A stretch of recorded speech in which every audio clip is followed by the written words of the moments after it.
I'm a little hippie, and today we're gonna be filming a reading vlog.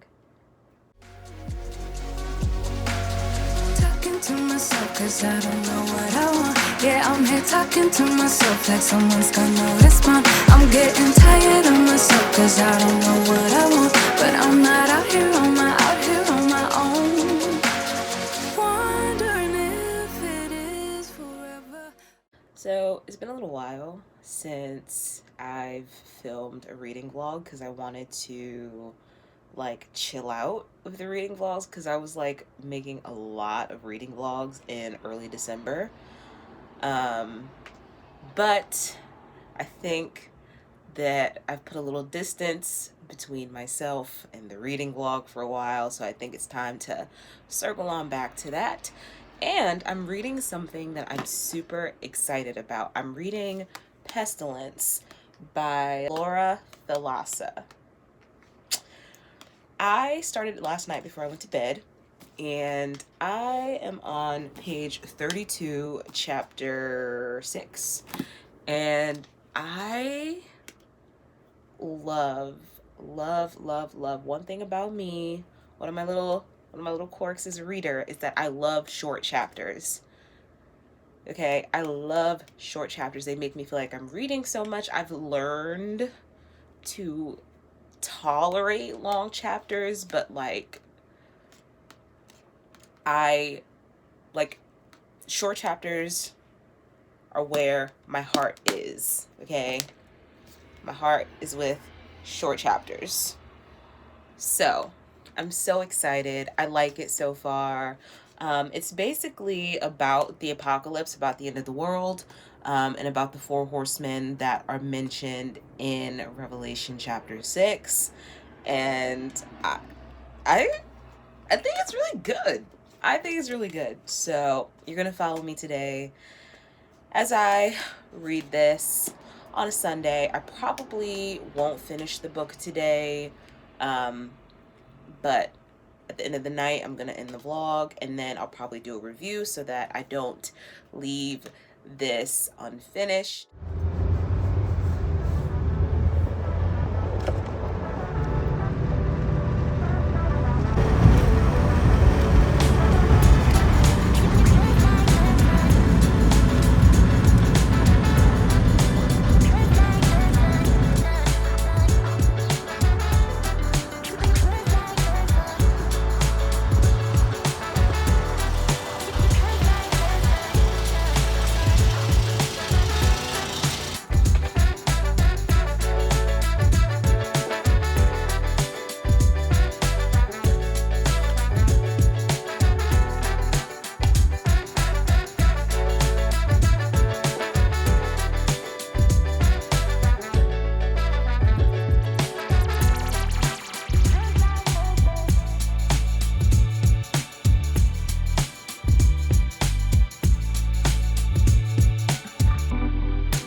So there's a moment at the end of a chapter. She's crying, reminiscing over her parents and whatnot by the fire.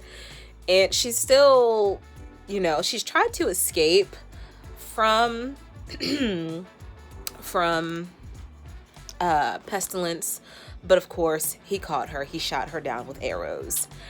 But then he took days, I don't even know how long really, but an extended period of time to heal her and to get her back into good health. So, and so she is reflecting on these things. She's reflecting on her life of recent, on the lives of her parents, contemplating whether they're okay, if they're alive in the cabin that they're supposed to be camping out at, away from this plague, because pestilence, that basically means plague. And so when he rides through a city, the plague spreads.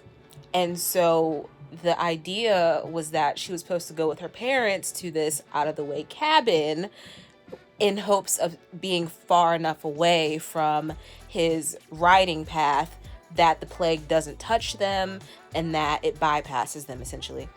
And she's reflecting on that and how her parents wanted her to stay, particularly her father wanted her to stay.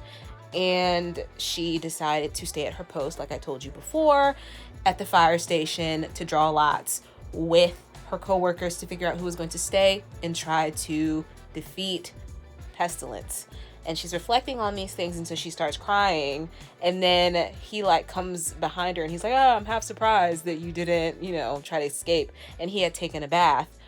And she turns around and he's butt ass naked. Like, okay, I just cannot with this. Let me read this to you. Um, for all this dude's knowledge, there are very obvious holes in his education, like, for instance, what makes humans uncomfortable as the F word that rhymes with duck. It doesn't change the fact that seeing you butt ass naked is not on my list of things to do during the apocalypse. Not that it's a bad body or anything. I mean, if circumstances were different. Why you tell me these things when I want you to suffer is such a quandary. I am at page 130, chapter 19.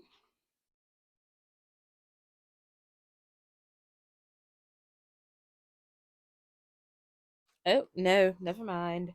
Well, yeah, I am about to start chapter 19. I'm just finishing up chapter 18. Um, and as promised, I'm definitely not going to finish the book in this vlog, but never fear, I will be making a review on this book. But I am enjoying it immensely. I've been reading it pretty much all day, in between chores and just living life. I ended up cracking down and getting the audiobook so that I could continue reading it while taking care of things I need to take care of. And I'm so happy that I did because, like I said, I'm enjoying this book immensely. And I think the writing is so fun. I think it's super comical and just, it sounds like somebody who, um, I don't know, who's young, I guess. I don't know. It's fresh though. It's fresh. It's good. I love that it's set in modern times, but um during an apocalypse. So you kind of see the regression that we're going through as mankind. And I think it's pretty cool. I think she's doing well. Setting the stage is very ambient. I like it. I'm listening to some cryo chamber as I read because it just fits the mood so well. It's like enemies to lovers, forced proximity, because he wants to keep her alive because suffering is for the living. Even though he's like accommodating her and giving her time to rest and making all these stops to accommodate her, which is not, it's kind of suboptimal if you're really trying to make her suffer. It seems to me like he's giving her, all access pass, VIP pass to see what the duties of a pestilence entails. But um yeah, I love both of them together.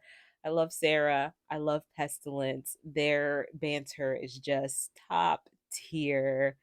And you just, and I love how she is kind of stressing the point of like that morally gray character in Pestilence because that's more like people. He's not perfect, and he has this task that he's sent to Earth to do, but he doesn't like doing it.